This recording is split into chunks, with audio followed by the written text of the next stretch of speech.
Good afternoon. I am Kiara Molina, a ninth grader at the Harlem Children's Zone Promise Academy. I was born and raised in Harlem and have been in the Harlem Children's Zone since I was 4 years old in pre-kindergarten. My mom and grandmother were both born in the Dominican Republic, and they tell me every day that education is the only thing that is going to get you somewhere. The Promise Academy has been a great school. When our holiday break was ending, I was excited about going back to school. That's because the teachers are great. They actually like their job, and they are so happy to be with us. I love that we are learning so much at the Promise Academy, and that it has given me so many opportunities, such as performing with the Forces of Nature Dance Company. The school makes sure we are doing well in every way. We get healthy meals every day and have a health center for when we are not feeling well. We go on trips to see potential colleges, and I'm already taking classes to help me get good scores on my PSAT.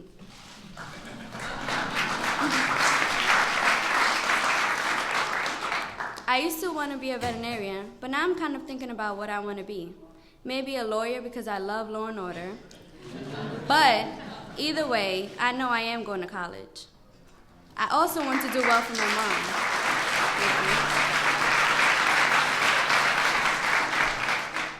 I want to make her happy and know she raised a good girl. Some kids don't have the opportunities that I have had at the Harlem Children's Zone. Our school was built right in the middle of the St. Nicholas housing projects.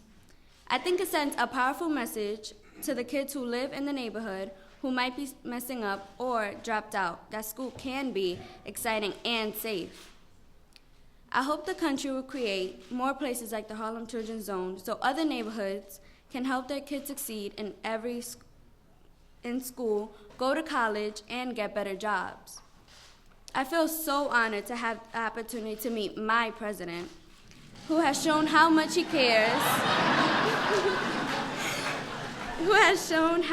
cares, about kids like me, where we come from, what we want to be in life, and that Mr. Obama is really going to make sure we get there.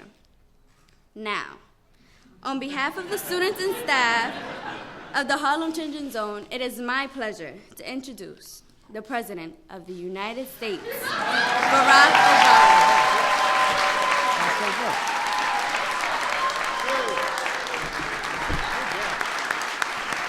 Good job. Thank you. Everybody have a seat.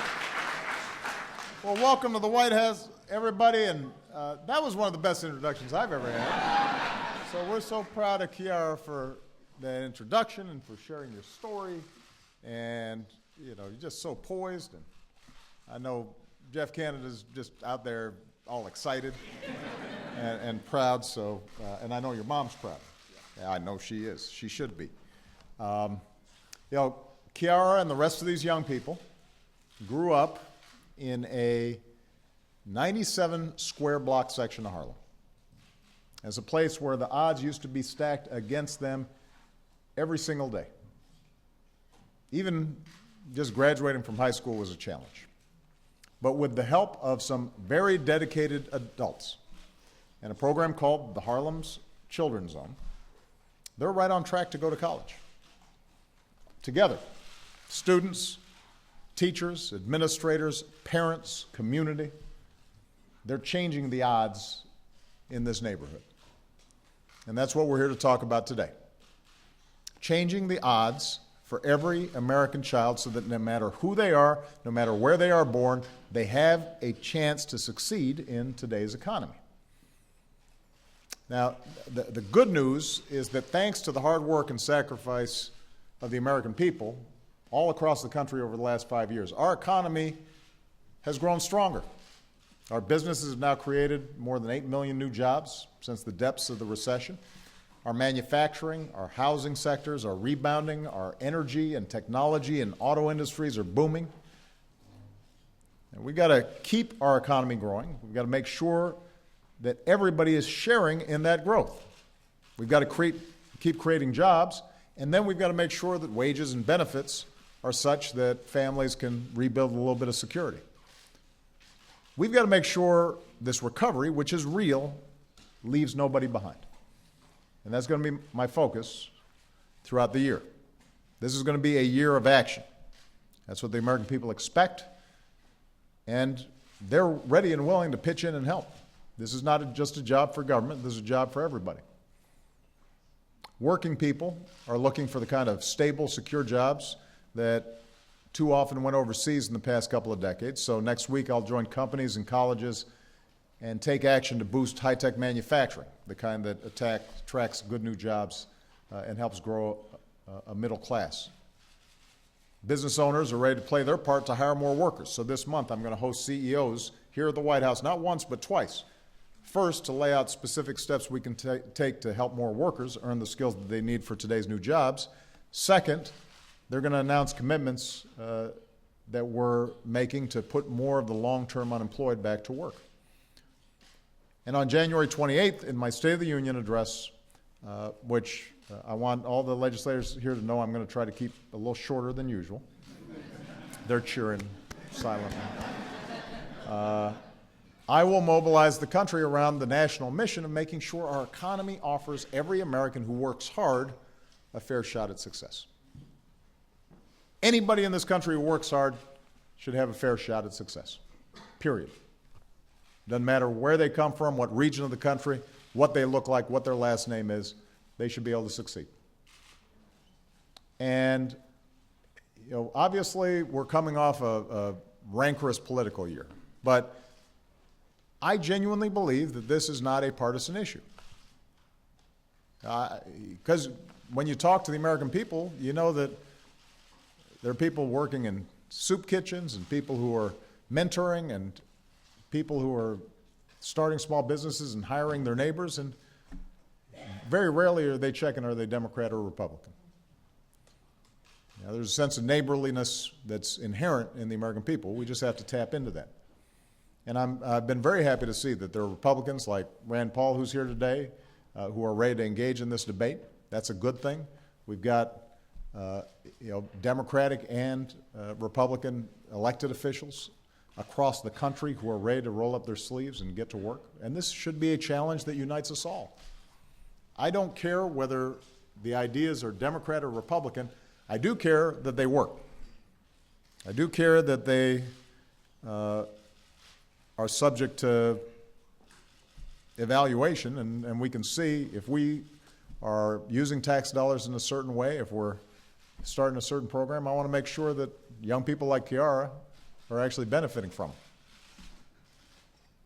Now, it's one thing to say we should help more Americans get ahead, but talk is cheap. We've got to actually make sure that we do it. And I will work with anybody who's willing to lay out some concrete ideas to create jobs, help more middle-class families find security in today's economy, and offer new ladders of opportunity for folks to climb into the middle class. And personally, I hope we start by listening to the majority of the American people and restoring the unemployment insurance for Americans who need a little help, supporting their families while they look for a new job. And I'm glad that Republicans and Democrats in the Senate are working together to extend that lifeline. I hope their colleagues in the House will join them to set this right. Today, I want to talk about something very particular, a specific example of how we can make a difference. We are here with leaders who are determined to change the odds in their communities the way these kids and their parents and dedicated citizens have changed the odds in Harlem. It's now been 50 years since President Johnson declared an unconditional war on poverty in America. And that groundbreaking effort created new avenues of opportunity for generations of Americans. It strengthened our safety net for working families and seniors, Americans with disabilities, and the poor, so that when we fall, and you never know what life brings you, we can bounce back faster. It made us a better country and a stronger country. In his speech 50 years ago, President Johnson talked about communities on the outskirts of hope, where opportunity was hard to come by. Well, today's economic challenges are different, but they've still resulted in communities where, in recent decades, wrenching economic change has made opportunity harder and harder to come by. There are communities where, for too many young people, it feels like their future only extends to the next street corner or the outskirts of town. too many communities where no matter how hard you work, your destiny feels like it's already been determined for you before you took that first step. I'm not just talking about pockets of poverty in our inner cities. That's the stereotype. I'm talking about suburban neighborhoods that have been hammered by the housing crisis. I'm talking about manufacturing towns that still haven't recovered after the local plant shut down and jobs dried up. There are islands of rural America where jobs are scarce. They were scarce even before the recession hit. So that young people feel like if they want to actually succeed, they've got to leave town. They've got to leave their communities. And I've seen this personally even before I got into politics. In fact, this is what drove me into politics. I was just 2 years out of college when I first moved to the south side of Chicago. I was hired by a group of churches to help organize a community that had been devastated when the local steel plants closed their doors. And I'd walk through neighborhoods filled up with boarded up houses and crumbling schools and single parents and dads who had nothing to do with their kids and kids who were hanging out on the street corners without any hope or prospects for the future. But these churches came together, and then they started working with other nonprofits and local businesses, and the government, local, state, and federal participated. And we started getting some things done that gave people hope. And that experience taught me the government does not have all the answers. No amount of money can take the place of a loving parent in a child's life. But I did learn that when communities and governments and businesses and non-for-profits work together, we can make a difference. Kiara's proof. All these young people are proof. We can make a difference.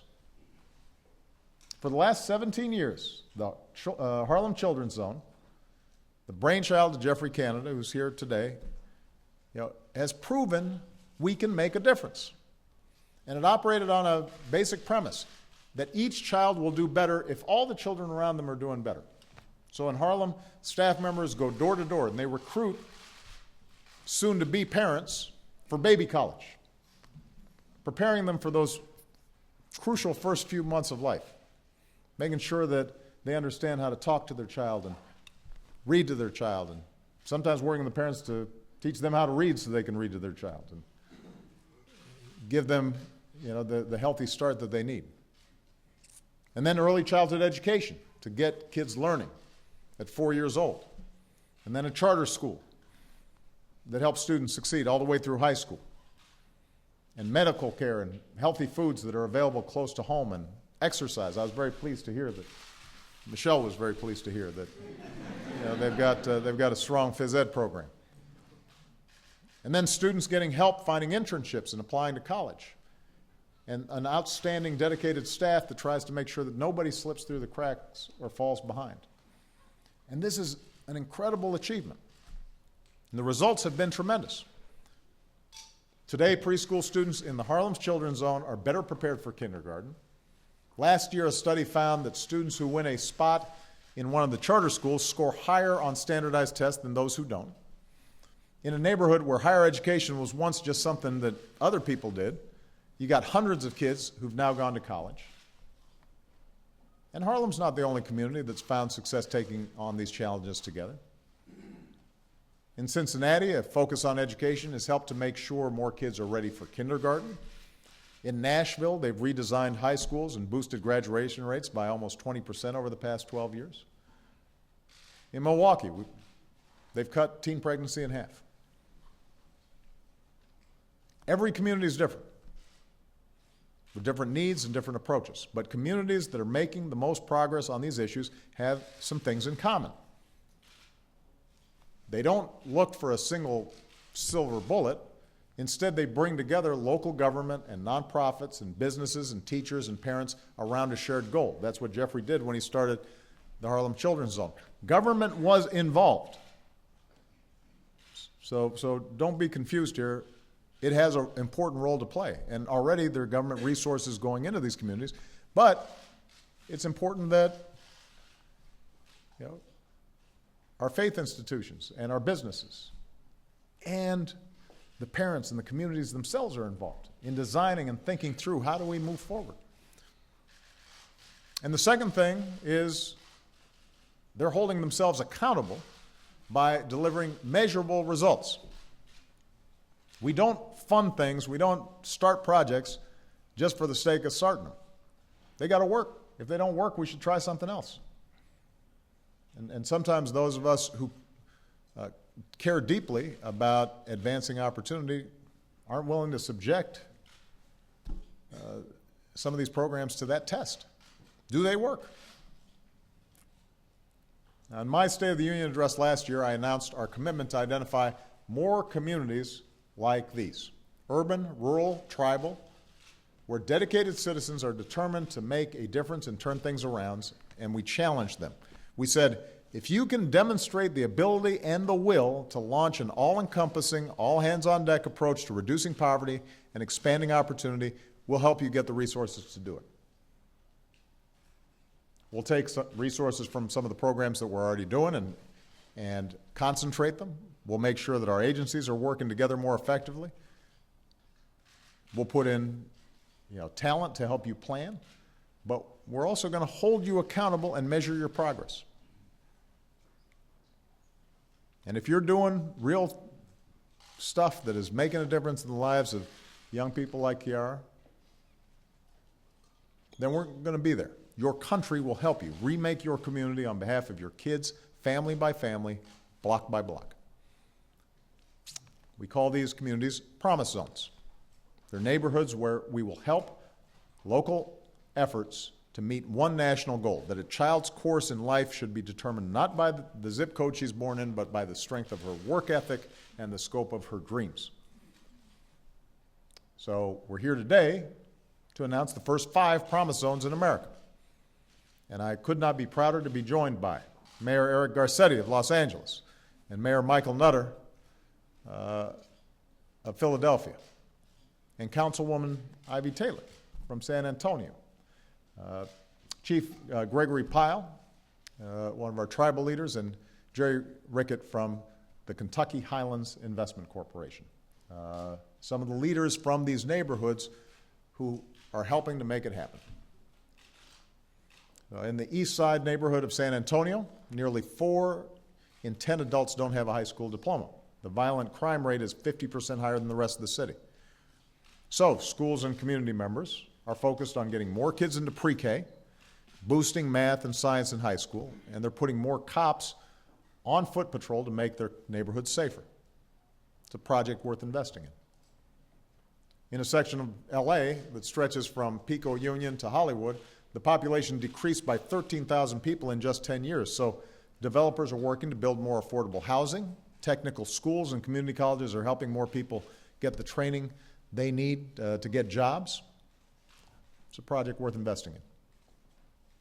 In Philly, nearly 4 out of every 10 kids lives below the poverty line, and a lot of them are on the west side of the city. So local universities helping connect middle and high school students with mentors to get them ready for college. You've got a supermarket that's being planned that will create jobs and provide healthy food where there's been too little of both. We're going to invest in that. Senator Mitch McConnell's home state of Kentucky. There are communities that have been struggling for decades with shutdowns and layoffs. So they're taking steps, locally initiated, to attract new businesses and create new jobs in new industries. And you've got a local college that's stepping up to expand technical training and help more kids get a higher education. Then the Choctaw Nation of Oklahoma, where up to half of the residents in some areas live in poverty, community leaders are determined to change things. And they're making financing available to help women start their own businesses. They're investing in new water and sewer systems that will make the area more attractive for companies looking to locate there. And they're helping farmers and ranchers create more jobs and more families thereby get access to healthy foods. So these are America's first 5 promise zones. And over the next 3 years, we're going to help launch 20 in all. And each of these communities is designing from the bottom up, not the top down, what it is they think they need, and we're working with them to make that happen. And each of these communities is prepared to do what it takes to change the odds for their kids. We will help them succeed, not with a handout, but as partners with them every step of the way. And we're going to make sure it works. And we're going to hold them accountable to make sure it is making a difference in the lives of kids. As a nation, we've got plenty of reasons to hope. And I just want to end with one story just to give you a sense of what we're talking about here. Roger Brown came here today from Harlem. Where's Roger? There he is, right there. I used to have a haircut like that, but and maybe after I'm done with the presidency, I'm going back to that.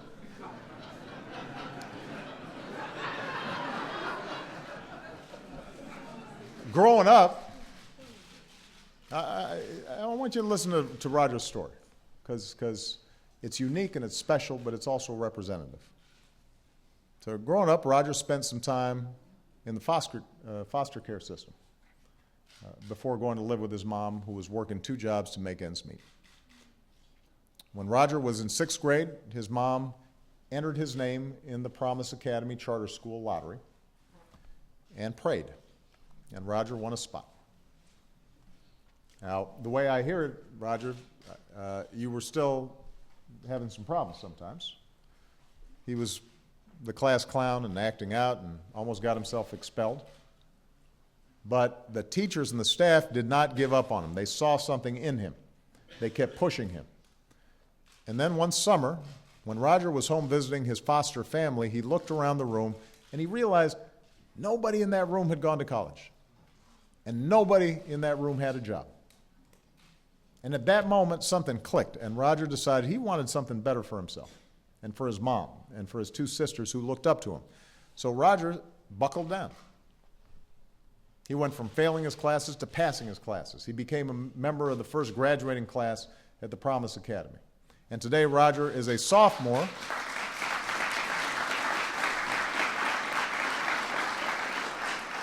Today, Roger is a sophomore at Hunter College in New York, one of the best colleges in the country, the first person in his family to get that far. And now he wants to go to medical school and become a neurologist. So,